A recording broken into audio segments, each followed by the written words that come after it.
57 साल के हुए उत्तराखंड के सीएम तीरथ सिंह रावत, पीएम मोदी और जेपी नड्डा समेत तमाम नेताओं ने दी जन्मदिन की शुभकामनाएं। सीएम ने जताया आभार।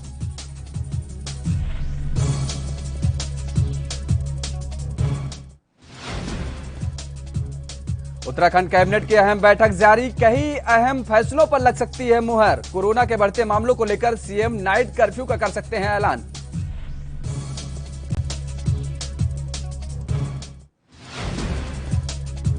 हरिद्वार पहुंचे मुख्यमंत्री तीरथ सिंह रावत ने किया सीसीआर में पुलिस सर्विलांस सिस्टम का उद्घाटन। डीजीपी अशोक कुमार और कुंभ मेला एजी संजय गुंजियाल भी रहे मौजूद। और सल्ट उपचुनाव को लेकर चुनावी सरगर्मियां हुई तेज। बीजेपी कांग्रेस ने किया अपनी अपनी जीत का दावा। प्रीतम सिंह बोले, कहा जनबल और धनबल के बीच है सल्ट चुनाव।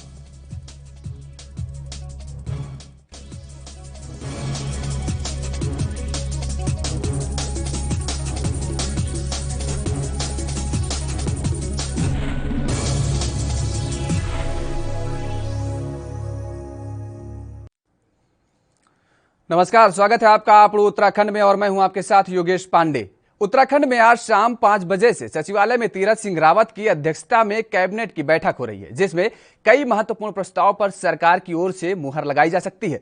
शिक्षा विभाग से संबंधित कक्षा 1 से 5 तक के स्कूलों के संचालन को लेकर मंथन भी इस बैठक में किया जा सकता है। वहीं महिला बाल विकास विभाग के अंतर्गत मुख्यमंत्री महालक्ष्मी योजना को लेकर भी बड़े फैसले हो सकते हैं और इसके साथ साथ पुलिस नियमावली से संबंधित कई मामलों पर सरकार मुहर लगा सकती है। इसके साथ ही कई विभागों की नियमावली संशोधन भी किया जा सकता है। कुंभ से संबंधित फैसला भी कैबिनेट बैठक में आ सकता है और इसके अलावा राज्य में बढ़ते कोरोना के मामलों को देखते हुए नाइट कर्फ्यू का ऐलान भी हो सकता है। तो उत्तराखंड में आज शाम 5 बजे से सचिवालय में तीरथ सिंह रावत की अध्यक्षता में कैबिनेट की बैठक हो रही है और माना यह जा रहा है कि इस बैठक में कई महत्वपूर्ण प्रस्तावों पर सरकार की ओर से मुहर लग सकती है। और इसके साथ ही शिक्षा विभाग से संबंधित कक्षा 1 से 5 तक के स्कूलों के संचालन को लेकर मंथन भी इस बैठक में किया जा सकता है। ये कयास लगाए जा रहे हैं और इसके साथ ही महिला बाल विकास विभाग के अंतर्गत मुख्यमंत्री महालक्ष्मी योजना को लेकर भी बड़े फैसले हो सकते हैं इस कैबिनेट की बैठक में। और इसके साथ साथ पुलिस नियमावली से संबंधित कई मामलों पर सरकार मुहर लगा सकती है। इसके साथ ही कई विभागों की नियमावली संशोधन भी किया जा सकता है। कुंभ से संबंधित फैसला भी कैबिनेट बैठक में आ सकता है। इसके अलावा राज्य में बढ़ते कोरोना के मामलों को देखते हुए नाइट कर्फ्यू का बड़ा फैसला भी लिया जा सकता है। दरअसल आपको बता दें कि कई राज्यों में पहले भी नाइट कर्फ्यू लग चुका है, क्योंकि जिस तरीके से कोरोना के मामले लगातार बढ़ रहे हैं उनको देखते हुए उत्तराखंड सरकार भी इस कैबिनेट की बैठक में बड़े फैसले ले सकती है। और माना यह जा रहा है कि उत्तराखंड सरकार भी इस कैबिनेट की बैठक में नाइट कर्फ्यू लगाने का ऐलान कर सकती है। तो उत्तराखंड में आज शाम 5 बजे से सचिवालय में तीरथ सिंह रावत की अध्यक्षता में कैबिनेट की अहम बैठक हो रही है और इस बैठक में माना जा रहा है कि कई महत्वपूर्ण प्रस्तावों पर सरकार मुहर लगा सकती है। तो इस बैठक में उत्तराखंड सरकार की तरफ से आपको बता दें कि आज कैबिनेट की बैठक 5 बजे से सचिवालय में तीरथ सिंह रावत की अध्यक्षता में शुरू है और इस बैठक में कई प्रस्तावों पर मुहर लगाई जा सकती है सरकार द्वारा। शिक्षा विभाग से संबंधित कक्षा 1 से 5 तक के स्कूलों के संचालन को लेकर मंथन भी इस बैठक में किया जा सकता है। और इसी खबर पर ज्यादा जानकारी के लिए हमारे साथ उत्तराखंड से संवाददाता अर्चना जुड़ चुकी हैं। अर्चना, आज उत्तराखंड में शाम 5 बजे से सचिवालय में तीरथ सिंह रावत की अध्यक्षता में कैबिनेट की बैठक हो रही है, क्या क्या निर्णय लिए जा सकते हैं इस बैठक में? जैसा कि योगेश मैं आपको बताना चाहूंगी, आज शाम 5 बजे ये बैठक होगी। इस बैठक में कई तरह की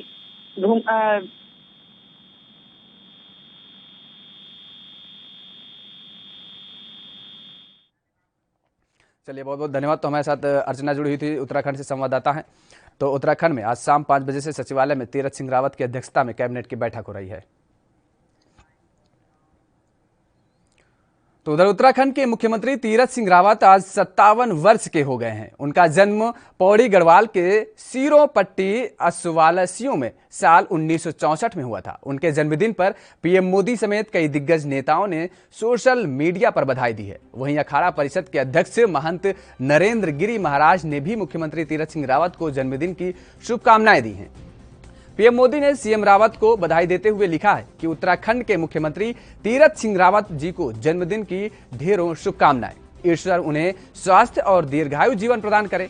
वहीं यूपी के सीएम योगी आदित्यनाथ ने लिखा है कि देवभूमि उत्तराखंड के मुख्यमंत्री तीरथ सिंह रावत जी को उनके जन्मदिन की अनंत शुभकामनाएं। और इसके साथ ही उन्होंने लिखा है कि प्रभु श्री राम से आपके उत्तम स्वास्थ्य और सुदीर्घ जीवन की कामना करता हूं। मुझे विश्वास है कि आपके नेतृत्व में उत्तराखंड विकास के नित नए मानक स्थापित करेगा। और इसके अलावा बीजेपी अध्यक्ष जेपी नड्डा, केंद्रीय मंत्री रमेश पोखरियाल निशंक और पूर्व सीएम त्रिवेंद्र सिंह रावत ने भी मुख्यमंत्री तीरथ सिंह रावत को उनके जन्मदिन पर ढेर सारी शुभकामनाएं दी हैं।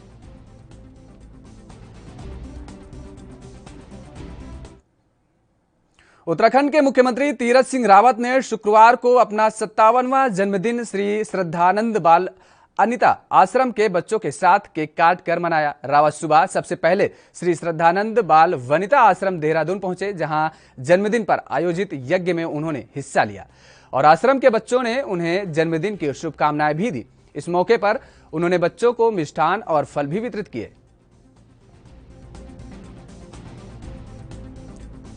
तो आश्रम के बच्चों संग केक काट कर उत्तराखंड के मुख्यमंत्री तीरथ सिंह रावत ने अपना जन्मदिन मनाया। श्री श्रद्धानंद बाल वनिता आश्रम में जन्मदिन मनाया है उत्तराखंड के मुख्यमंत्री ने और बच्चों संग केक काट करके अपना जन्मदिन मनाया। और इस दौरान बच्चों ने उत्तराखंड के मुख्यमंत्री को ढेर सारी शुभकामनाएं भी दी हैं।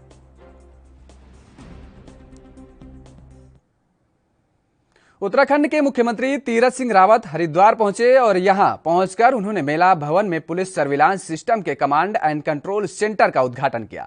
इस दौरान सीएम रावत के साथ डीजीपी अशोक कुमार, कुंभ मेला आईजी संजय गुंज्याल भी मौजूद थे। वहीं उद्घाटन समारोह के बाद सीएम रावत की ओर से ट्वीट कर कंट्रोल रूम के उद्घाटन की भी जानकारी दी गई। उन्होंने लिखा कि हरिद्वार कुंभ को सुरक्षित तरीके से आयोजित करने के लिए हमारी सरकार दृढ़ संकल्पित है। इसी कड़ी में हरिद्वार कुंभ मेला क्षेत्र में 310 सीसीटीवी कैमरा लगाए गए हैं। सुरक्षा और भीड़ नियंत्रण की दृष्टि से ये कैमरे काफी महत्वपूर्ण साबित होंगे।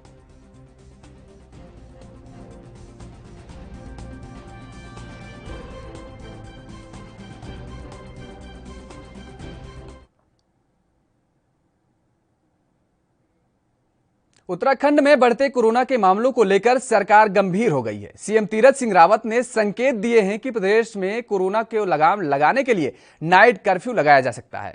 नाइट कर्फ्यू लागू करने पर अंतिम फैसला कैबिनेट मीटिंग में लिया जा सकता है।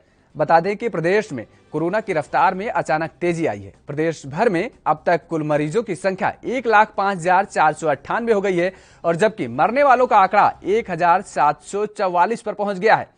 देश के कुछ राज्यों ने कोरोना पर काबू पाने के लिए नाइट कर्फ्यू लागू किया है। तो वहीं सीएम तीरथ का कहना है कि प्रत्येक व्यक्ति को सुरक्षा देना सरकार की सर्वोच्च प्राथमिकता है। सभी पहलुओं का लगातार अध्ययन किया जा रहा है। जनहित में जो भी उचित होगा सरकार वही निर्णय लेगी।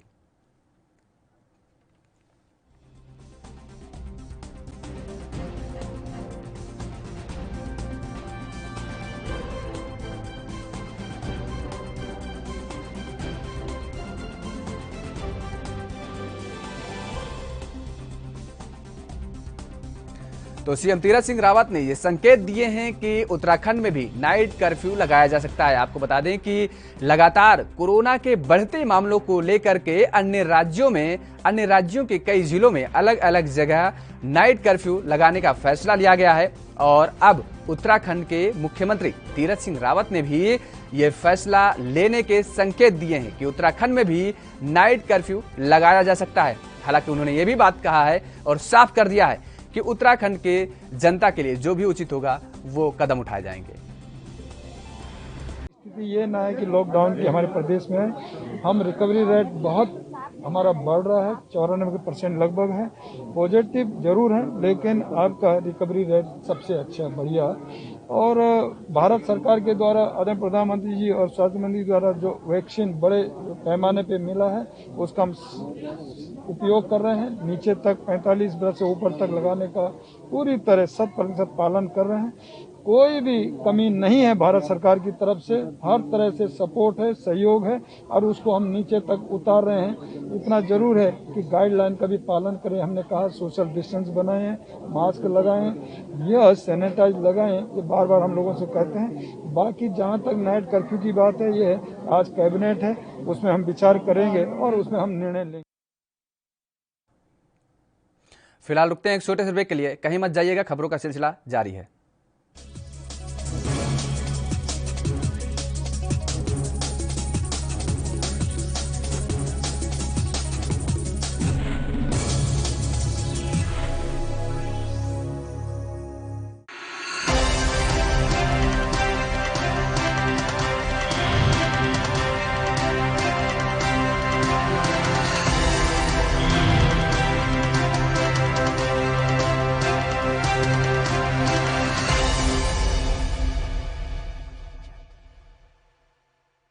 क्या आप दुबले पतले कमजोर हैं? आपकी सेहत नहीं बनती, भूख कम लगती है, वजन नहीं बढ़ता। दरअसल मेन बात खाना पीना खाना नहीं है, मेन बात है खाया पिया लगना। और अगर खाया पिया लगेगा ही नहीं तो सेहत बनेगी कैसे? इसलिए हमारी संस्था सन्यासी आयुर्वेदा ने एक ऐसी दवा बनाई है जो कि आपके पाचन तंत्र को, आपके लीवर सिस्टम को ठीक करने का काम करती है, ताकि आप जो भी खाएं उसका पूरे का पूरा निचोड़ आपके शरीर को लगे, आपकी भूख बढ़े, खाया पिया सही से लगे, नया खून बने, हड्डियों में जान आए, वजन बढ़े, ताकत बढ़े, चेहरे पर नूर आए और आप मोटे तगड़े खूबसूरत पर्सनैलिटी के मालिक बन जाएं। यह दवा पूरी तरह से आयुर्वेदिक होती है। इसका शरीर पर कोई भी साइड इफेक्ट, कोई भी नुकसान या दुष्प्रभाव नहीं होता। लड़के लड़कियां दोनों इसका इस्तेमाल कर सकते हैं और पहले 15 दिन के अंदर ही आपको इसका असर महसूस हो जाएगा। सिर्फ 650 रुपए की पूरे 1 महीने की दवा होती है और आप इसे घर बैठे 01145454545 पर फोन करके दवा मंगवा सकते हैं।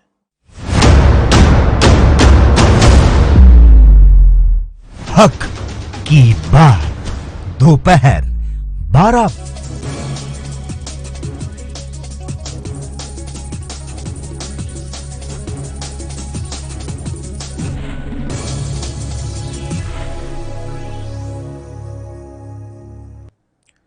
ब्रेक के बाद एक बार फिर आप सभी का स्वागत है। रुक कर लेते हैं अगली खबर का। उत्तराखंड भाजपा के प्रदेश अध्यक्ष मदन कौशिक ने सल्ट पहुंचकर उपचुनाव में ऐतिहासिक जीत दर्ज करने का दावा किया है। उन्होंने कहा कि यह जीत क्षेत्र के विकास के लिए समर्पित रहे, स्वर्गीय सुरेंद्र जीना के लिए श्रद्धांजलि होगी। उन्होंने कहा कि स्वर्गीय जीना ऐसे व्यक्ति थे जो आखिरी सांस तक क्षेत्र के विकास के लिए प्रयासरत रहे। कौशिक ने कहा कि सल्ट का चुनाव परिस्थिति जन्य है और किसी ने सपने में भी नहीं सोचा होगा कि क्षेत्र में चुनाव के लिए 5 वर्ष से पहले जाना पड़ेगा। बीजेपी ने विकास की उसी गति को निरंतर बढ़ाने के लिए उनके भाई को पार्टी प्रत्याशी बनाया है। वहीं सल्ट पहुंचकर मदन कौशिक ने शक्ति केंद्रों, प्रभारियों, मंडल पालकों और चुनाव में तैनात पूर्णकालिकों समेत वरिष्ठ पदाधिकारियों के साथ बैठक की। तो जीना के लिए सच्ची श्रद्धांजलि होगी। भारतीय जनता पार्टी की तरफ से यह कहा गया है। मदन कौशिक ने यह बात कही है और उन्होंने कहा कि स्वर्गीय जीना ऐसे व्यक्ति थे जो आखिरी सांस तक क्षेत्र के विकास के लिए प्रयासरत रहे। कौशिक ने कहा कि सल्ट का चुनाव परिस्थिति जन्य है और किसी ने सपने में भी नहीं सोचा होगा कि क्षेत्र में चुनाव के लिए 5 वर्ष से पहले जाना पड़ेगा। इसके साथ ही कौशिक ने कहा कि बीजेपी ने विकास की गति को निरंतर आगे बढ़ाने के लिए उनके भाई को पार्टी प्रत्याशी बनाया है। और सल्ट पहुंचकर मदन कौशिक ने यह भी एक शक्ति केंद्र, प्रभारियों, मंडल पालकों और चुनाव में तैनात पूर्णकालिक समेत वरिष्ठ पदाधिकारियों के साथ बैठक भी की है।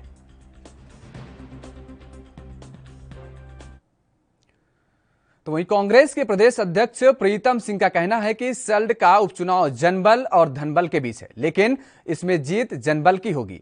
पत्रकारों से बातचीत में उन्होंने कहा कि विधानसभा चुनाव में बीजेपी ने कहा था कि डबल इंजन की सरकार आई तो प्रदेश और केंद्र का विकास होगा, लेकिन डबल इंजन की सरकार ने अपने वादे के अनुरूप न किसानों का ऋण माफ किया, न ही महंगाई कम की है। आज किसान सड़कों पर है, आंदोलन कर रहे हैं और इसके साथ ही गैस, पेट्रोल, राशन दिन प्रतिदिन महंगा होता जा रहा है। उन्होंने कहा कि सरकार ने गैरसैंण राजधानी तो घोषित कर दी है, लेकिन वहां से कुछ भी संचालन नहीं हो रहा। बीजेपी सरकार केवल सीएम बदलने का काम कर रही है। उन्होंने कहा कि 2022 के चुनाव की आधारशिला सल्ट के उपचुनाव से रखी जाएगी। सरकार ने तोहफे में उतरा। देखिए, सल्ट का चुनाव है और ये चुनाव सीधे सीधे धनबल और जनबल के बीच में है और मुझे लगता है कि लोकतंत्र में सदैव जो है जनबल जीतता है। इस बार भी हम जीतेंगे। परिस्थितियां निश्चित रूप से हमारे अनुकूल है। सरकार ने जो वादे किए थे, सरकार उस वादे के विपरीत जो है आचरण कर रही है। आज किसान सड़क पर है, नौजवान सड़क पर है, महंगाई अपने चरम पर है, सरकार भ्रष्टाचार में डूबी हुई है, अर्थव्यवस्था पूरी तरीके से तबाह है, विकास के काम अवरुद्ध हैं। प्राधिकरण जो है सरकार ने तोहफे में उत्तराखंड के लोगों को दे दिए हैं। देवी आपदा प्रबंधन ध्वस्त है और सल्ट में तो चिकित्सा सेवाएं की जो स्थिति है वो बदहाल है, सड़कों की स्थिति बदहाल है, शिक्षा व्यवस्था चौपट है। तो ऐसी परिस्थितियों में निश्चित रूप से लोग इंतजार कर रहे हैं कि वोट का। सल्ट उपचुनाव को लेकर सरगर्मियां तेज हैं। वहीं कांग्रेस प्रवक्ता गरिमा मेहरा ने बीजेपी पर निशाना साधते हुए कहा कि बीजेपी ने उम्मीदवार दिल्ली से आयात किए हैं। बहुत ही सुंदर माहौल, बहुत ही एक तरफा माहौल श्रीमती गंगा पंचोली जी के लिए बनता हुआ दिखाई पड़ रहा है। खास करके मातृशक्ति और युवाओं का जोश उनके साथ देखा जा सकता है। एक हुजूम उमड़ कर आ रहा है गंगा पंचोली जी के लिए, क्योंकि गंगा पंचोली वो महिला है जो हर सुख दुख में, खास करके कोरोना संकट के दौरान सल्ट विधानसभा की जनता के साथ दृढ़ता के साथ खड़ी हुई दिखाई पड़ी। वहीं ये जो भाजपा का प्रत्याशी है वो दिल्ली से आयात किए गए हैं और वो नदारद रहे। उनका कोई योगदान सल्ट विधानसभा के विकास के लिए या वहां के लोगों के हितों के लिए नहीं दिखाई पड़ा। अपनी सरकार होते हुए भी उन्होंने कोई भी ऐसी कोशिश नहीं करी जिसमें सल्ट विधानसभा, जो कि एक बहुत ही दूरस्थ ग्रामीण इलाका है, वहाँ मूलभूत सुविधाओं का बहुत ही अभाव है। खास करके पानी का तो बहुत भारी संकट सल्ट में है। मैं स्वयं सल्ट से होकर आ रही हूँ और वहाँ पर जो माहौल देखने को मिला वो ये देखने को मिला कि बेरोजगारी से युवा अवसादग्रस्त है, निराश है और वो प्रतिबद्ध है, समर्पित होकर गंगा पंचोली जी के साथ जुड़ा हुआ है और इस बात का संकल्प ले चुका है कि भाजपा सरकार को उखाड़ फेंकना है। और आने वाले दिनों में 17 तारीख को मतदान है। आप देखेंगे कि कांग्रेस पार्टी वहां पर भारी मतों के साथ। तो उधर रामनगर के मालधन में हाथियों का आतंक थमने का नाम नहीं ले रहा है, जिसे लेकर अब वन विभाग किसानों को मुआवजा देने की बात कह रहा है। दरअसल वन विभाग की रेंज आम पोखरा के मालधन और उसके आसपास के क्षेत्रों में हाथियों की ओर से लगातार किसानों की फसलों को खराब किया जा रहा है और किसान इससे काफी परेशान और चिंतित भी हैं। लेकिन अब वन विभाग किसानों की मदद से हाथियों को खदेड़ने में लगा हुआ है और उनकी ओर से किसानों को मुआवजा देने की भी बात कही गई है। हमें सूचना में आया है कि मालधन क्षेत्र में हाथी ने कुछ फसलों को नुकसान किया है। तो पहला तो स्टाफ को सूचित कर दिया गया है कि वहां पर आप शाम के समय पे और रात के समय पे गश्त करते रहें। दूसरा, प्रभाग द्वारा एक्सपेरिमेंटल बेसिस पे एनाइडर एक इंस्ट्रूमेंट होता है वो मंगाया गया है, जिसमें अगर हाथी उसको क्रॉस करता है तो उसमें लाइट फ्लैश होगी और सायरन वगैरह बजेगा, जिससे हाथी आवाज सुन के जंगल में वापस चला जाएगा। तो एक्सपेरिमेंट के तौर पे उसको भी जंगल में लगाया जाएगा। और साथ ही स्टाफ को ऐसा भी कहा गया है कि जिन जिन खेतों में नुकसान हुआ है वहां पर उनके मुआवजे का प्रकरण बनाकर यथाशीघ्र इस कार्यालय को प्रेषित करें, जिनसे उनके नुकसान। उत्तराखंड के सितारगंज में सरकारी सत्ता गल्ले की दुकान में एक्सपायर तिथि की दाल वितरण करने का मामला सामने आया है, जिसके बाद मौके पर पहुंचे सभासद रवि रस्तोगी ने उपभोक्ताओं की दाल को कोटेदार को वापस कराया और उच्च अधिकारियों के अलावा क्षेत्रीय विधायक सौरभ बहुगुणा से इसकी शिकायत भी की। वहीं इस मामले में विधायक सौरभ बहुगुणा ने अफसरों से जवाब तलब किया है और एसएमआईए ने समस्त कोटेदारों से एक्सपायरी तिथि की दाल को वापस गोदाम में भेजने के निर्देश दिए हैं। दरअसल वार्ड नंबर 5 में संचालित सस्ता गल्ले की दुकान पर राशन उपभोक्ताओं को राशन वितरित किया जा रहा था। शुक्रवार को राशन उपभोक्ता अरहर की दाल लेने पहुंचे थे, लेकिन कोटेदार ने उपभोक्ताओं को पिछले साल सितंबर माह में उत्पादित दाल वितरित कर दी और जिसके बाद उपभोक्ताओं ने इसकी शिकायत भी सभासद से की। तो वहीं सभासद ने मौके पर पहुंचकर इसका संज्ञान भी लिया। उस अधिकारी मेरे वार्ड से उन्होंने मुझे इसके बारे में जानकारी दी कि ये जो दाल अरहर की दाल है इस पे डेट जो है सितंबर 2020 लिखी है और ये 4 मंथ के बाद जो है एक्सपायर हो गई है। 4 मंथ चलेगी, उसके बाद एक्सपायर दाल को जो है बांटा जा रहा है। और लगातार एक थोड़ी सी परेशानी और भी आ रही थी लोगों को कि ये दाल जो है राशन से ज़्यादा महंगी है, तो कहीं ना कहीं इन लोगों को इसकी परेशानी का भी सामना करना पड़ रहा है। जो लोग बेचारे गरीब लोग हैं वो राशन नहीं ले पा रहे हैं, दाल को कैसे खरीदेंगे। दूसरा, ये अधिकारियों की गलती है। जिस भी अधिकारी ने इनको ये दाल बांटने के लिए दी है कोटाधारक पे, उस अधिकारी पे कड़ी से कड़ी कार्रवाई होनी चाहिए, क्योंकि ये जनता के साथ सीधे सीधे जो है सेहत के साथ खिलवाड़ कर रहे हैं। इससे उनकी जान भी जा सकती है, बीमार भी पड़ सकते हैं। तो कहीं ना कहीं ये बिल्कुल ही अधिकारी ने जिस भी अधिकारी ने इनको ये दाल बांटने के लिए दी है वो कहीं ना कहीं गलत है। और बिल्कुल आप देख रहे हो कि ये दाल में घुन है, घुन बिल्कुल पाउडर जैसा दिख रहा है, बिल्कुल बेकार दाल जो है। बताइए, जो दाल जानवर नहीं खाएगा वो दाल इंसानों में बांटी जा रही है। तो कहीं ना कहीं ये दिक्कत है। मैंने इसको लेकर उच्च अधिकारियों से वार्ता करी है और क्षेत्रीय विधायक माननीय सौरभ भगोड़ा जी को भी अवगत कराया। उन्होंने मुझसे कहा है कि मैं उच्च अधिकारियों से इस बारे में। अपर उत्तराखंड में फिलहाल इतना ही। बाकी खबरों के लिए आप बने रहिए ANB न्यूज के साथ। नमस्कार।